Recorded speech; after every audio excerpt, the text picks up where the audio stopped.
Don't let risk or fear or the questions about what about this or what about that and all those things slow you down. Just keep moving forward, plug ahead with whatever's the next thing in front of you. Just keep moving forward. The voice you just heard is Jeff Lane, an anesthesiologist with World Medical Mission. He first followed the Lord into the jungles of Africa over a decade ago, and now he is back serving with Samaritan's Purse on a short-term medical missions trip. Welcome back to another episode of On the Ground with Samaritan's Purse, where we take you to the front lines and behind the scenes of our work around the world. I'm your host, Christy Graham, and this week we have a story from our podcast correspondent, Rachel. She traveled with a World Medical Mission orthopedic team to one of our partner hospitals in Africa. The team spent 2 weeks at Bongolo Hospital. They were performing life-saving surgeries and sharing the gospel of Jesus Christ with patients who have never heard of God's love. I love Jeff's heart. He is so surrendered and faithful as he willingly and obediently stepped into using his skills for God's glory. When a fellow surgeon invited him to serve at Bongolo Hospital in 2012, he felt prompted to answer the call. And this invitation and his yes changed his trajectory. I hope this episode encourages you to do the same. God was already working on my life personally and also my wife's for some sort of change. We were living the typical suburban Christian life. We had 2 kids, one in middle school, one in high school, going to the local church, Bible studies. I was an elder, participating in all this stuff. But I think God was leaning on us for that year, or, probably a year and a half, like, you're doing things that you want to do and bringing me along with you, rather than doing what I want you to do and just surrendering. So that was already in the back of my mind. I thought, okay, and he was talking about teaching residents, surgery residents. You can show them anesthesia. So I went, came here in 2012 and loved it.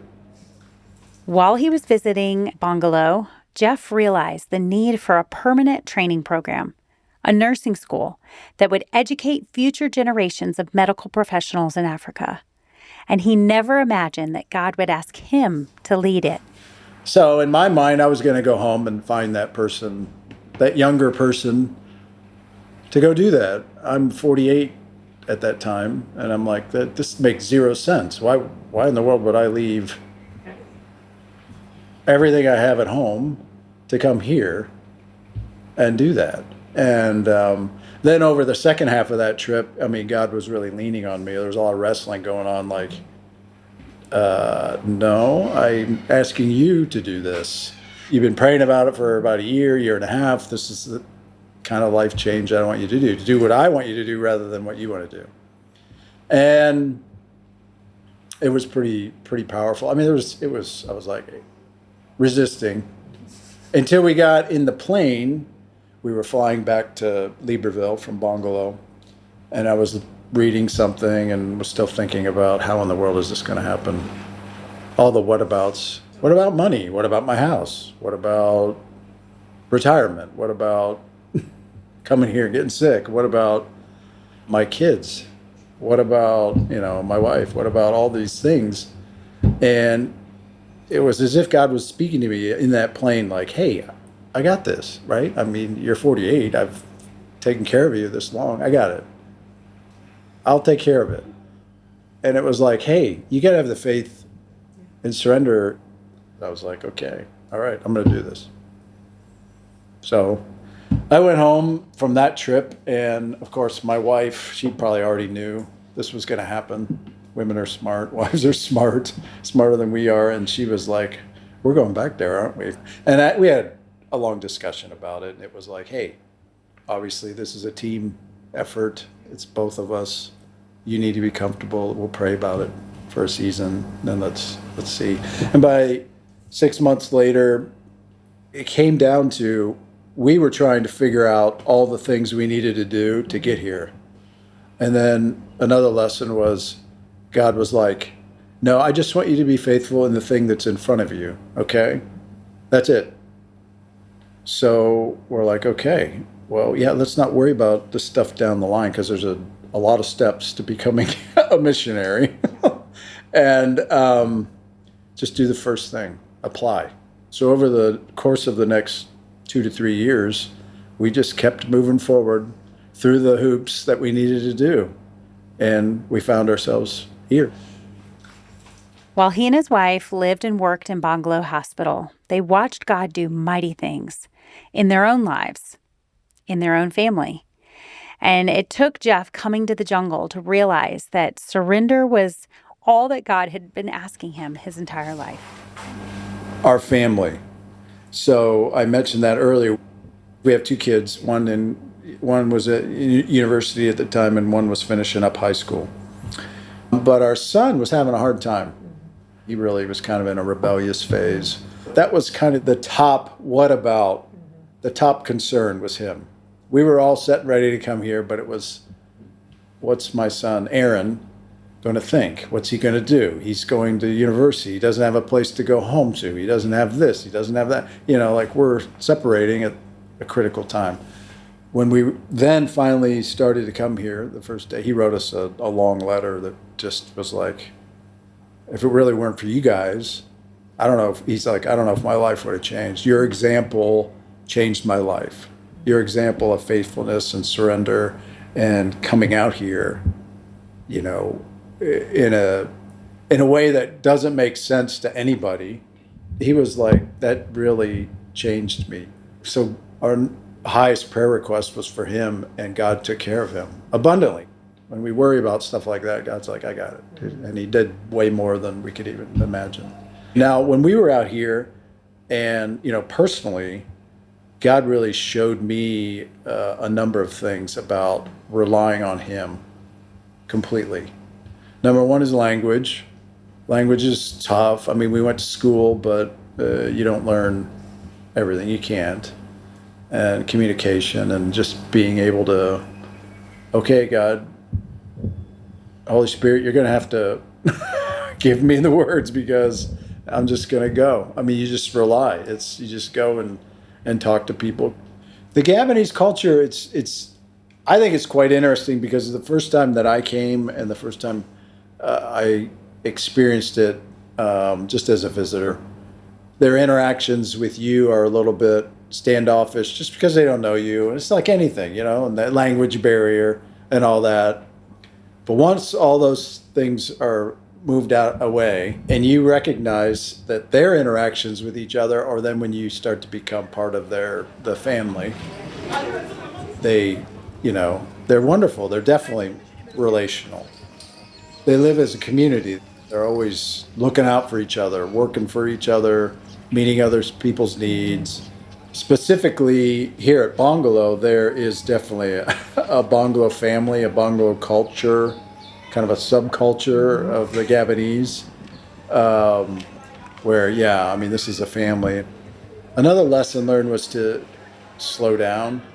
This is not an American culture at all. We like to come in here and run at 100%. It's impossible. Your expectation should be maximum 60% of what you can do in the U.S., and sometimes less than that. You can't be as efficient, but that's okay. It doesn't matter because the relationships are more important here. And we built those relationships here, and it was wonderful. When Jeff left the United States, he had essentially left the 21st century behind as medicine was concerned. The operating rooms in Africa, they look nothing like modern medicine in the Western world. The surgeons who travel to Bongolo Hospital, they experience a level of creativity that it takes to run a hospital 10 hours into the heart of the jungle.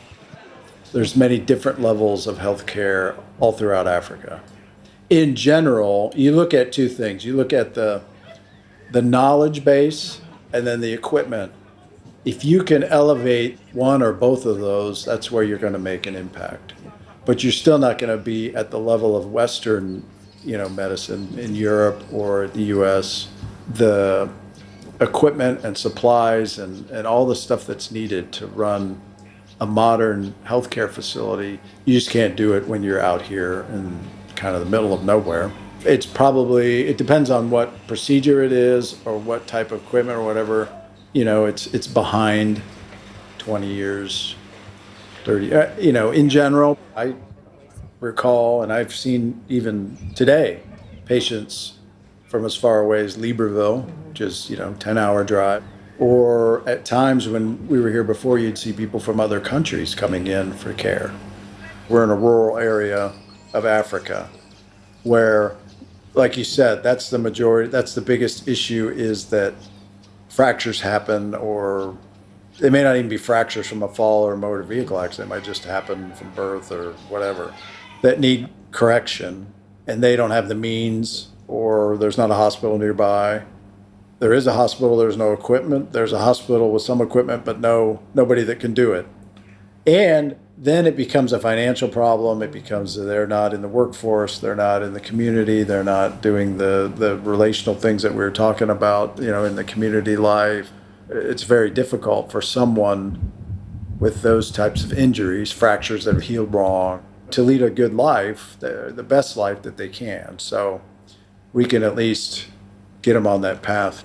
The things that you can do to fix and change their lives, it's, very important. And I know that's always just the priority, is giving them better quality of life. Yeah. Is sending them off so much better than they ever came in here. We get to actually see walking miracles sometimes, which is really cool. Yeah, very cool. Does that just encourage you to keep going? What do you Oh, yeah. What gets you through the hard days? What carries you through? It's exhausting because, you're tired. Everything. Fatigue is a big problem, and the heat and all that. But when you see miracles and you see changed lives and smiles on people's faces, that's what keeps you moving, especially the miracles. We were doing obstetric case, a cesarean section, and it was an emergency. There's a regional hospital about an hour and a half away. They were sending a patient here because they couldn't take care of them. We start the procedure, get the patient asleep, provide the anesthesia. They get the baby out, and then we start to resuscitate the baby. And in my mind, I'm thinking the baby's already passed before they get here, because it's usually what happens. And the resuscitation area is near where the ladies clean all the instruments. I could hear them praying. They would peek in and look while we're resuscitating this child, and they're praying. So the child just wasn't breathing on its own. We're doing everything we can, and we're about ready to stop, and the child takes a breath, takes another one, and starts to revive on its own, and then starts crying. And when they start crying, that's like a very positive sign. All of a sudden you're like, okay, all right. And the baby left the hospital with mom, a week later, no problems. I mean, that was like a miracle, and everybody's, praising God when that happened. That was one of those that re-energizes you, charges the batteries to keep moving forward. Many times where I felt way out of my comfort zone, and you have to rely on God and leave that space. As Jeff said yes to serving full-time in Africa, his heart was burdened for the nearly 5 billion people who have no access to safe surgery, often in part due to the lack of properly educated anesthesiologists. I'm just blown away by this statistic. Jeff managed to develop a 2-year program with hands-on training in Bongolo Hospital's operating rooms. And nurses were able to graduate fully capable of providing the safe anesthesia care for a variety of surgical procedures. And a core part of this program are weekly Bible studies where students get to grow spiritually and encourage one another. This goes along with 2 Timothy 2:2 that says, "The things you have heard me say in the presence of many witnesses, entrust to reliable people who will also be qualified to teach others." And the goal always has been sending out qualified anesthesia providers throughout Gabon and Africa to serve, lead, and share the gospel. Jeff continued to rely on God as he led and started a training program for anesthesiologists. We did a little practice run, then we started training. And to this day, it's still going. one of the guys that I trained, Jairus, he's leading the training program. And again, another God thing. Our podcast correspondent, Rachel, also spoke with Jairus, who eventually took over the anesthesia training program from Jeff.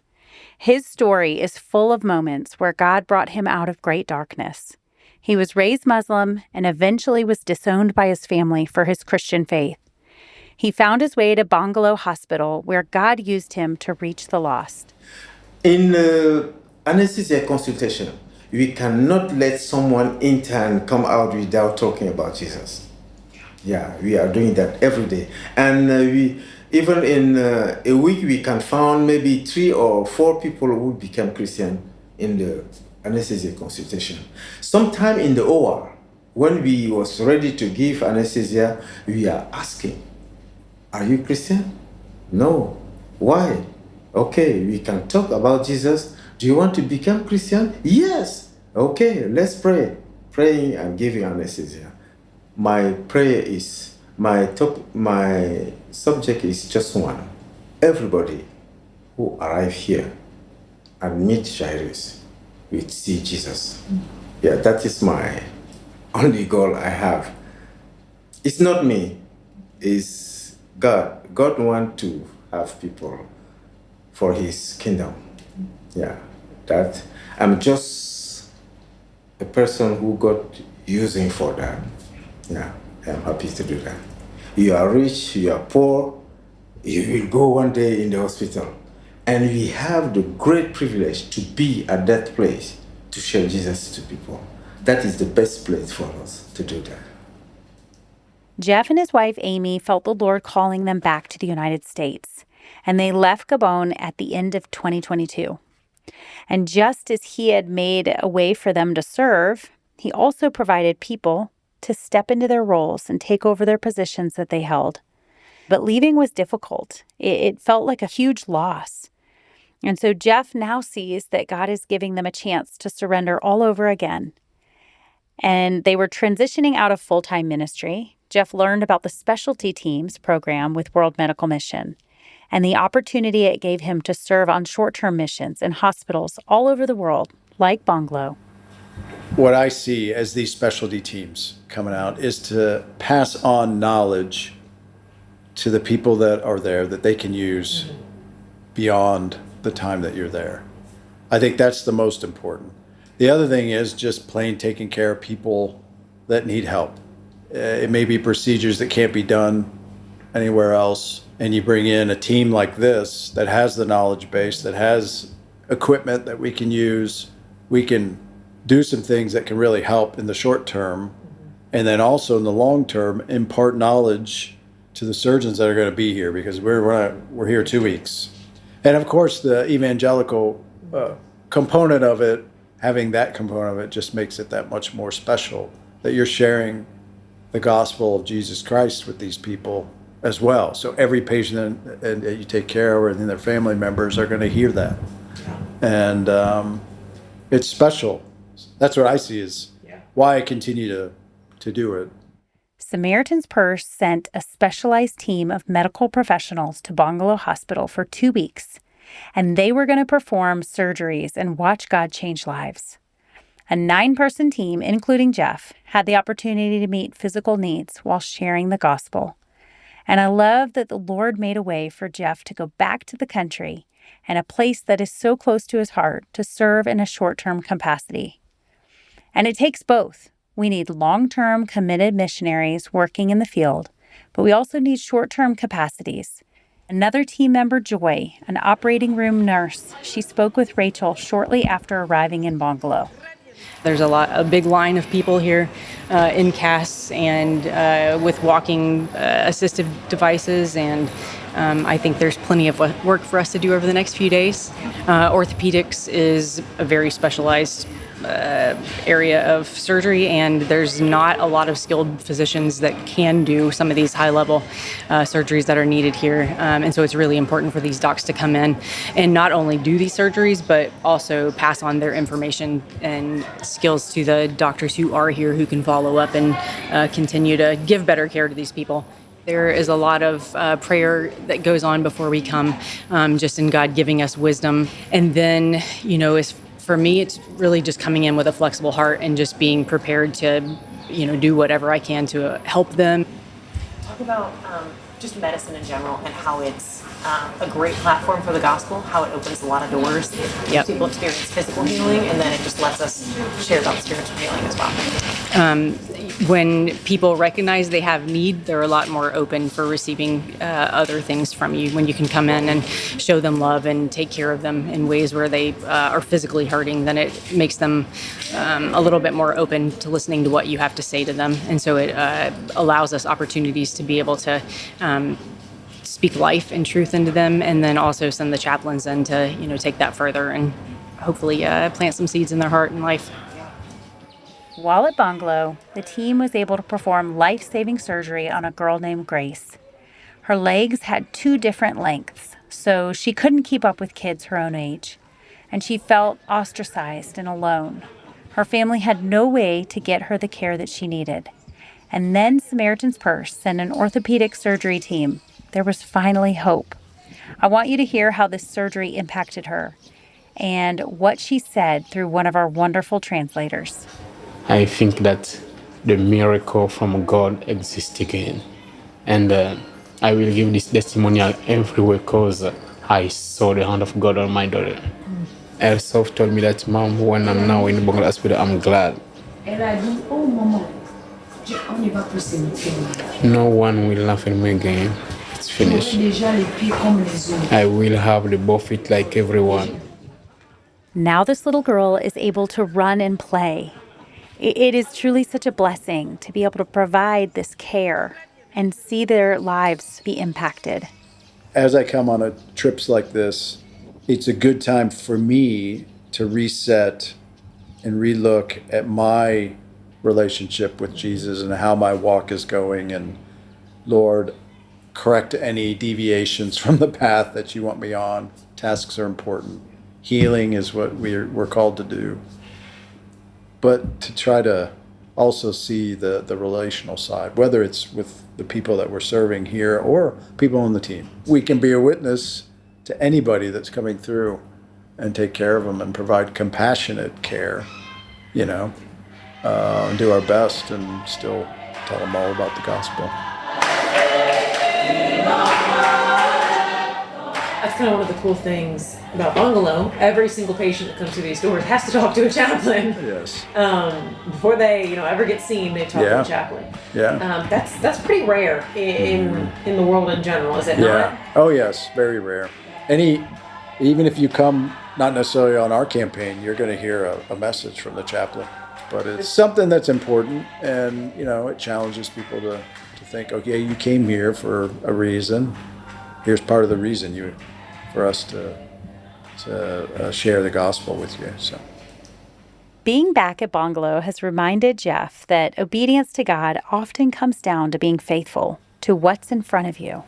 Don't let risk or fear or the questions about what about this or what about that and all those things slow you down. Just keep moving forward, plug ahead with whatever's the next thing in front of you. Just keep moving forward. In Psalm 37:5, it says, commit your way to the Lord, trust in him, and he will act. The way is the path, your life path, and then trust in him, even if it's difficult, even if things are not going the right way. Trust him on that path that you're on, and that's where he acts. Commit your way to the Lord, trust in him, and he will act. They're in sequence, I think, for a reason, because God acts when you're on that path and you're way out of your comfort zone and you're taking risk. Certainly that's where we saw it. That's one of the big lessons we saw out here was, man, you don't have any other choice, and you see him act. But if you're back on your own path, in your own comfort zone, and there's no reason to trust because you're on your own path, we rarely see God act in those circumstances. It's been a privilege to be on a team like this, to come out here and serve at a place I love for sure. But I count it a privilege.